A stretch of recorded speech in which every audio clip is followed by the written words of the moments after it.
Assalamualaikum warahmatullahi wabarakatuh. Good morning warahmatullahi wabarakatuh. Good morning everyone. Now I would like to say thank you for your attention in my presentation. It's great to see you all. My name is Kiki Landari. I'm from 11 group and our group discuss about natural grammar, mind and speaker performance. The first psychological criteria for assessing grammar. A. Psychological criteria number 1. B. The illustrative case of Chomsky. His shift from hocus pocus to good truth. B. The explanatory inadequacy of Chomsky syntax or base grammar. Divided Chomsky competence performance theory. Why Chomsky grammar itself cannot be a performance model. The third, the psychological contradiction in Chomsky theorizing. And the last, an empirical problem with Chomsky notion of an idealized speaker or hearer.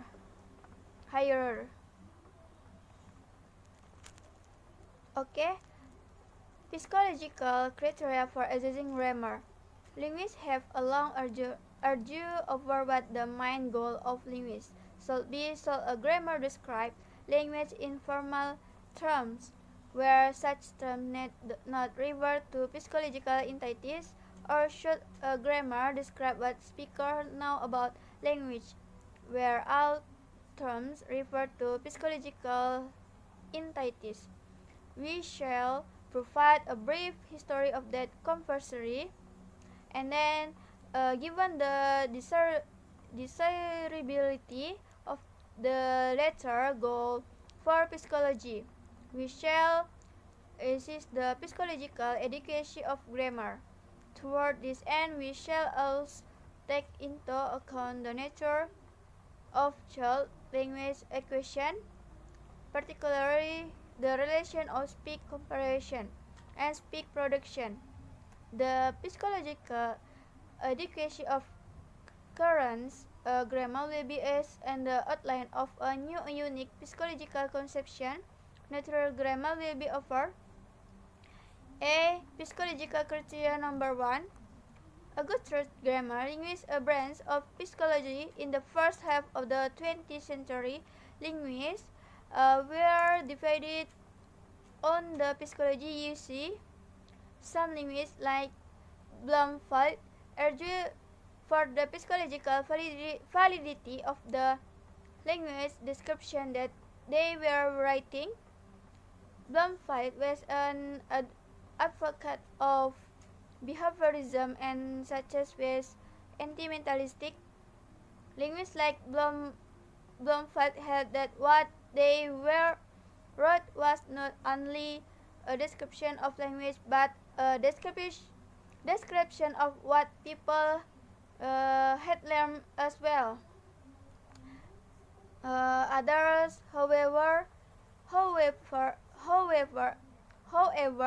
such as Twaddle, according to Twaddle, rejected a psychological goal for linguists. They considered the description of language to be the goal of linguistics, where entities like noun and verb were reserved simply as confession fiction.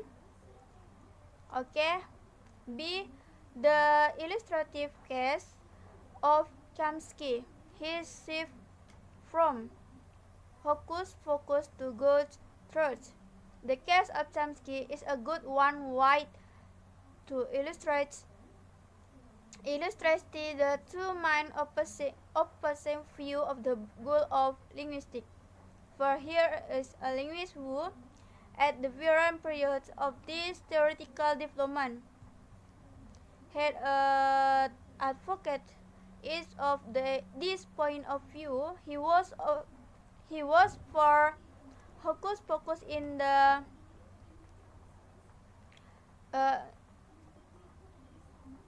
99 and 50, but 50 to good third in the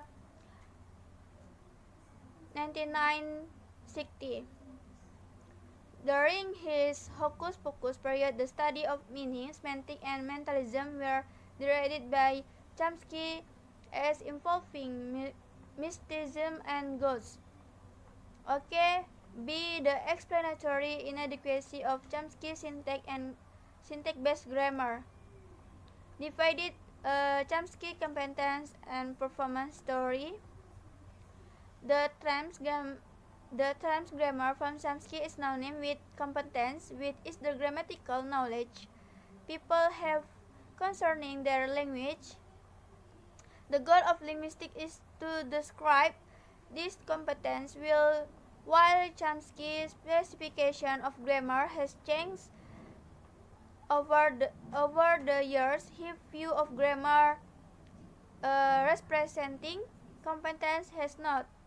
Grammar purports to be the mental knowledge that people have of their language. Okay, B. Why Chomsky grammar itself cannot be? Because a performance model of the organization of Chomsky grammar with syntax being primary, is clear that its grammar does not conform to either of the performance process of speech comprehension or speech production. A true comprehension process must be begun with sound as input and meaning as its output. Okay. C. The psychological contradiction Chomsky theorizing.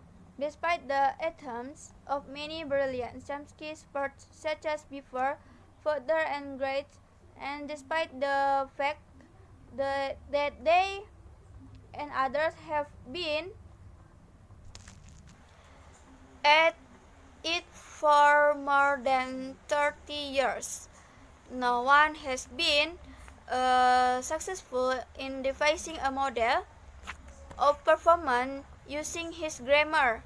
We maintain, along with many others, that is the very nature of Chomsky grammar that is at fault.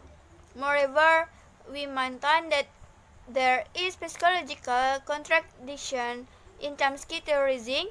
The essence of our argument lies in the fact that Assalamualaikum warahmatullahi wabarakatuh. My name is Sagita Rahmania Pinanda. I'm from Group 3 and I will explain material about performance-related grammar and primacy of speech compression. And the first, I will explain material about performance-related grammar. Many thoughtful linguistics and psycholinguistics have puzzled over the particular nature of Chomsky grammar, where syntax is held to be primary, that is to say, independent of meaning and sound. As a result, many reject Chomsky's conception of grammar and generally created grammatical conception that assigned a primary role to meaning and a secondary role to syntax and sound. And next,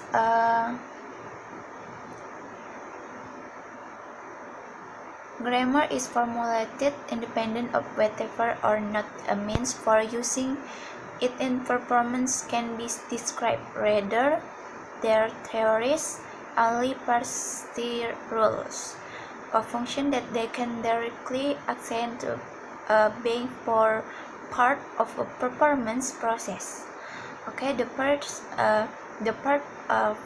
the performance-related grammar is the notable language theorists Gergulakov and Ronald Langerker have proposed idea to consider grammar as a component of what a person knows and does with regard to language. According to Langerker, language is neither self-contained. Grammatical structure do not constitute an anatomic formal system. It is ultimately pointless to analyze grammatical units without reference to their semantic value. Express as following directionally of grammar process for functional as cognitive meaning production process grammar. Sound as grammar directly, the performance process of speech production is transformer meaning of syntax and lexical structure which can be expressed in sound. Unfortunately, this grammar does not recognize the memory of speech compression over that of speech production. And the part B, functional grammar. He begins with abstract predicate forms and election from which syntax and parameter interpretation and format the realized by means of syntax of speech from understood why they analysis in terms of the condition of use. Okay, the part of primacy speech compression. A principal foundation of psychological valid grammar mostly with the process whereby children acquire language. Basic to this understanding is the relationship of speech compression and speech production.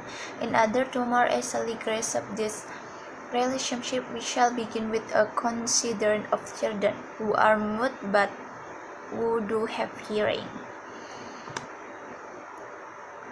Okay, I will enough for me, and next material will be explained Herlina Mia. Well, I will explain the main part of the material. Number 1, inadequacy functionalist cognitive grammars. Language is a system and grammar is a system in the traditional structuralist sense. What distinguishes the RRG conception from the standard formalist one is the conviction that grammatical structure can only be understood and explained with reference to its semantic and communicate function.